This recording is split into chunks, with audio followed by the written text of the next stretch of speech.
plaque de Reiss. Ah, la plaque de Reiss. Ouais. La première fois, on a déposé notre plaque rue de Grenelle, tu te souviens? Ouais. Il y a 10 ans. Moi, j'étais ému quand j'ai mis cette plaque. Oui, alors on l'a nous-mêmes posée devant la porte, Ouais.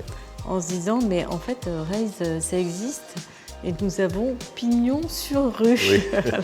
Non, mais surtout, ce nom, il dit tellement bien ce qu'on est.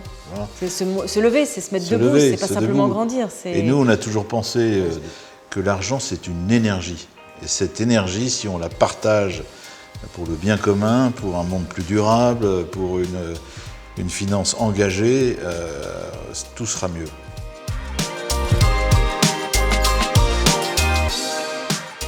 Ça fait longtemps que j'ai le plaisir de connaître Clara Guémard et Gonzague de Blinière, si bien que j'ai eu la chance d'assister à la naissance de Reiss il y a 10 ans.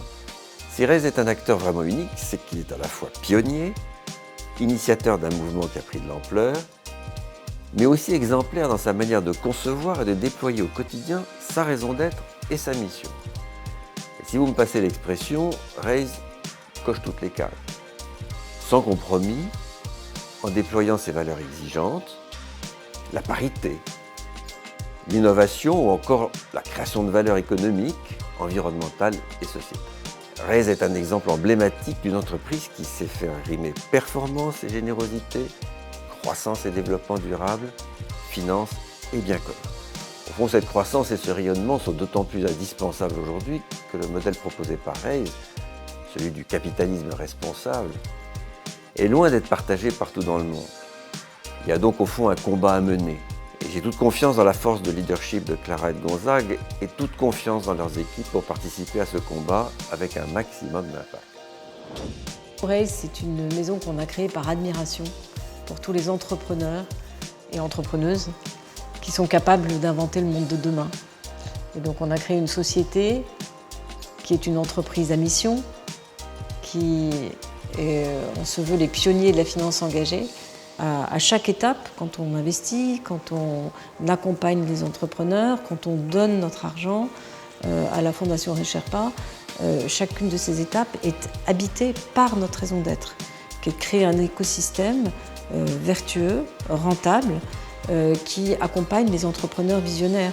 Il y a 10 ans, l'urgence, c'était le cri du cœur et le cri de colère, c'était aider le monde entrepreneurial. Pour créer des emplois, il faut créer des employeurs. Aujourd'hui, l'urgence, c'est le climat. Sans négliger le monde entrepreneurial, parce que ce sont ces jeunes entrepreneurs qui vont aussi nous aider à changer les choses. Le coup de génie, si je puis me permettre, c'est de s'être dit que la générosité était un moteur économique et qu'on voulait le prouver, en se disant on va créer un mécanisme qui fait que cette partie, ce qu'on appelle le carry d'interest, qui revient à l'équipe, eh ben on va en donner la moitié à l'univers des startups. La seule chose, c'est que nous, on l'a mis dans l'ADN dès le départ. C'est comme la parité. Ça fait partie de la façon dont nous travaillons. Et ça donne une culture du dialogue, une culture du respect. Mais le deuxième coup de génie aussi, c'est qu'on a recruté tous nos associés et nos collaborateurs en leur disant « Est-ce que vous êtes prêts à vouloir changer le monde ?» Et à donner 50% de ce que vous Et à donner gagnez. 50% de ce que vous allez gagner. Et tous ont dit oui. Ce qui est génial, c'est que notre rêve et nos ambitions il y a 10 ans sont exactement les mêmes aujourd'hui, mais démultipliés par une centaine de collaborateurs et d'associés. Et ça, c'est magique. Et ça, je pense qu'on ira loin avec ça. Je pense que nous voulons, au bout de 10 ans et pour les 10 ans qui viennent, redonner à la finance son esprit de noblesse. Là, je peux vous dire que l'équipe que l'on a aujourd'hui, elle fait partie, bien sûr, intégrante de cette réussite, si réussite il y a, mais de l'accroissement de la taille de Reiss. Nous, on a envie de voir grand avec des gens qui ont envie de voir grand. Donc aujourd'hui, c'est 100 personnes, c'est 2 milliards sous gestion, c'est à peu près 70 investissements, 1,5 milliard investis.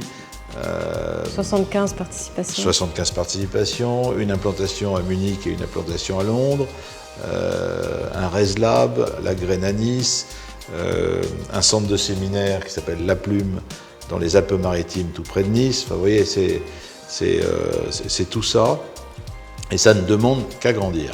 Toujours dans le même esprit de la mission que l'on a. On met notre métier au service de notre mission. Et on sera toujours le pionnier de la finance engagée. de la finance responsable. Et comme le dit Clara, je pense qu'on sera, j'espère, une référence pour le monde de la finance de demain.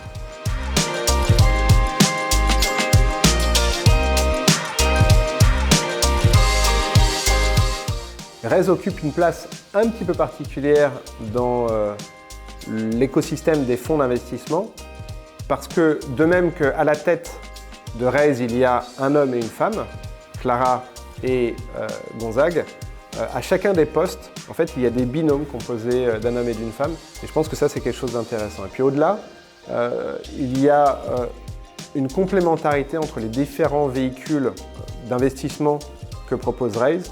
Et je vous parlerai en particulier de Raise Impact, qui est le fonds qui nous suit. Et nous sommes très récemment devenus une entreprise à mission, avec notamment l'accompagnement de Raise Impact, qui a été décisif en la matière.